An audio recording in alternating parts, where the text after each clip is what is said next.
Hello everybody, welcome to my channel. Thank you for joining me. My name's Helen Noble, celebrant of Surrey, founder of Swan Song and co-founder of the Healthy Marriage Success course. I give you weekly insights and tips and hopefully some wise words about all things ceremony, be that weddings or funerals or namings. This week I'm talking about wedding overwhelm. How do you emotionally keep yourself from going crazy?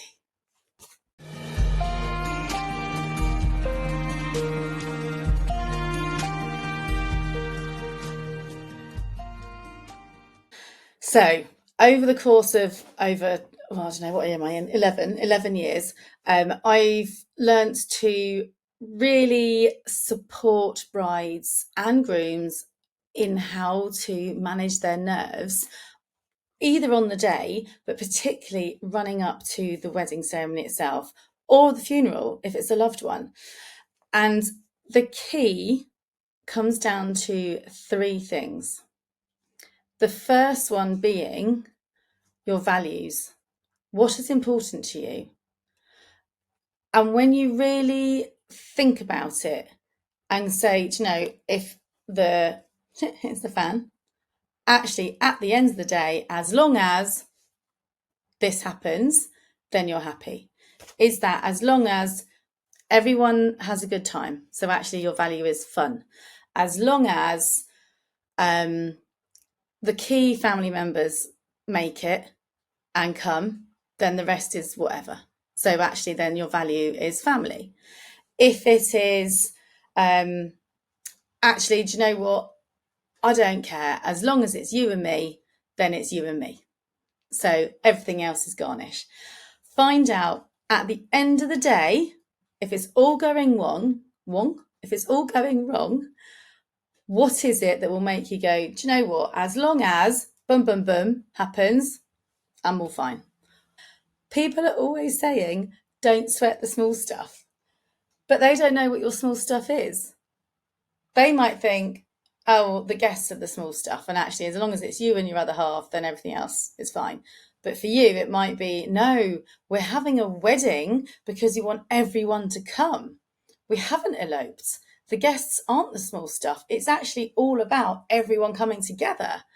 So maybe that's your value. And when someone says, oh, don't sweat the small stuff, if it's only, if the other people can't come, then at least you two are having a wedding. You're like, no. We are getting married. We've had our marriage. We're doing our marriage. We're doing our wedding so that everyone can come together. So the small stuff is not what someone else thinks is the small stuff. For you, that's the big stuff. The reason why I'm saying get really, really clear on what your big stuff is so that you can apply the don't sweat the small stuff to the small stuff. Because once overwhelm sets in and it all starts spiraling and everything all starts getting overwhelming, you'll lose sight of what is the small stuff and what is the big stuff. So really, really hone down as a couple, even as you, what is your big stuff? What are your non-movers? So that you know when you start getting overwhelmed, because at some point you will get overwhelmed, it's a big deal. You can go, do you know what? That's the small stuff. Not going to do it. I am saying yes to the stuff that's really big and no to the stuff that isn't that. And that's your number one. Number two is self-care. And I know this is like a whole trend, like, oh, self-care, not selfish, blah, blah, blah, blah, blah. But it's not nonsense. It's not nonsense. The amount of brides that get poorly just as the end is in sight, because they've started thinking of it as the end's in sight. You don't want your wedding to be the end. No. The end of planning's in sight, but the wedding is page one. The wedding is the beginning. And you want to be well. You want to be rested. You don't want bags under your eyes. You don't want puffy skin. You don't want to be a bag of nerves. You don't want to be stressed to the eyeballs. You don't want to be too highly strung that your wedding is a blur. Or you're so highly strung, you have 2 drinks and you're hammered and you're on the floor. It's pretty impossible to get drunk on your wedding, by the way. You're having too much fun and you just can't. And you put your glass down everywhere. Useful tip, Get one of those things that you put around the glass that says bride or groom or whatever. And so when you put it down and go, where's my glass? Someone can go, oh, look, there's your glass. Thank you. So yeah, tag your glass. Put one of those little things on it. I don't know what they're called. Wine glass tags. Who knows? Get one. Inside tip. Put my glass down all over the place. So you want to be well to enjoy it. You don't want to get on that plane if you're going on a honeymoon straight after and just collapse. Have this amazing holiday you've been looking forward to and be sick as a dog. So look after yourself. Do have self-care, whatever that looks like to you. Is it walks to process what's been going on? Is it 5 minutes peace and quiet, maybe every other day, to check in with yourself and do, I don't know, a mindfulness YouTube 5-minute meditation thing? Is it a swim? Is it a dog walk? Is it talking to your mate? Like, what is it? But do it with intention, because you might do it and kind of do a bit of a half job because you think, oh yeah, I did mean to sit down and have a cup of tea, but you just sat down and next your tea. But if you do it with intention and go, I'm sitting down, 100% sit down, I'm having my tea.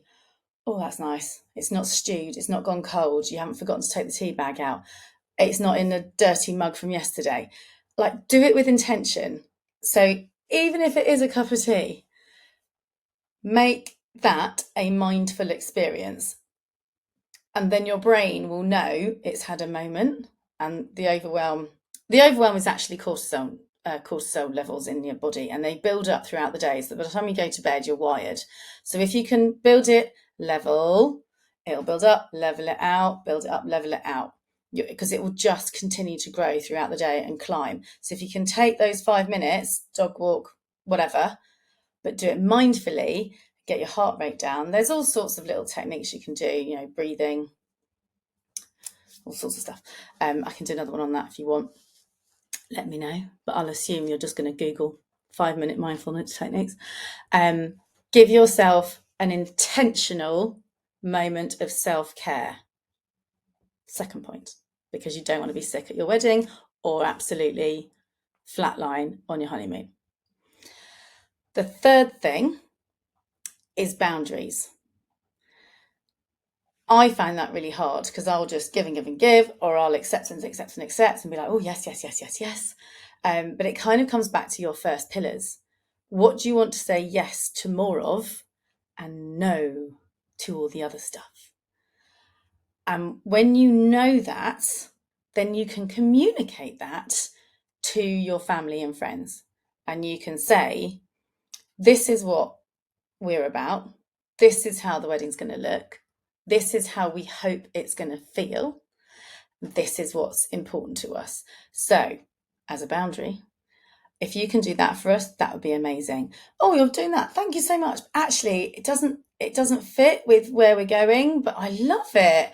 Oh, I'll be sure to pass it on to a friend. I've done a thing about how to say no gracefully, and it's that kind of stuff. Hear it, receive it, because actually people just want to help. So let them help.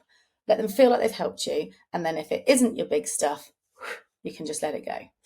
But that is where your boundaries come in. But you won't have any boundaries if you haven't done step 1, which is finding what your big stuff is, so that you can say, thank you very much, but no thank you in your mind to the small stuff. And with those boundaries, you will kind of communicate, you will absolutely communicate those with yourself, with your spouse, with your surrounding team, whether they're brothers, sisters, suppliers, whoever. I was listening to some marriage guidance posts because it's always about enriching, learning more, always learning every week, doing some kind of development. And they were saying that to successfully stay married for eons, I mean, you can be married for years, but it won't necessarily be successful.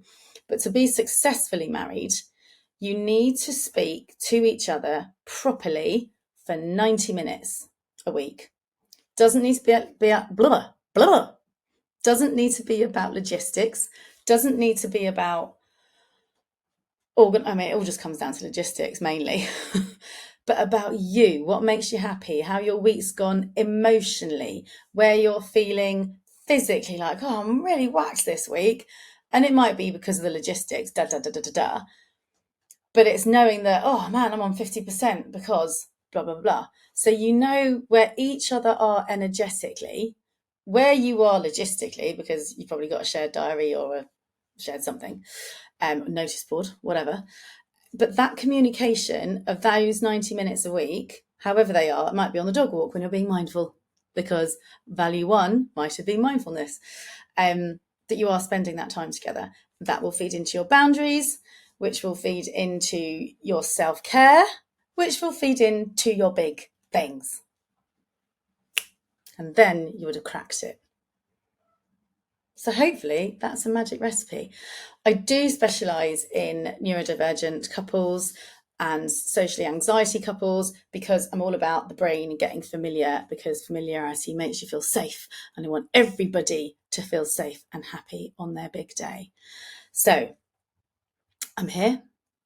Pick my brains, send me some message, check out my blogs, check out my Insta. I'm all over it. And hope that was helpful. Take care. I'll see you next week.